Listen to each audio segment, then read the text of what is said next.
சித்தர் பூமியாய் சிவலயம் காட்டும் அண்ணாமலையே போற்றி. சிவ ஓம் நம சிவாய.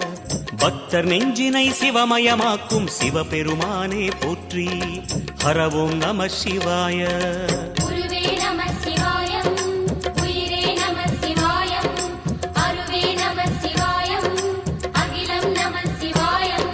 நம சிவாய நம சிவாய ஓம் நம சிவாய.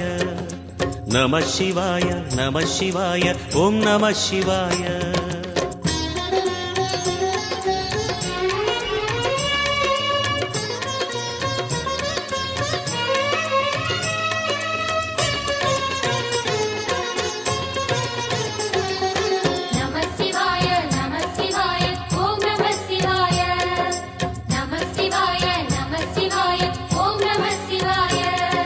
அன்னை உமைக்கு இடமாய் உடலில்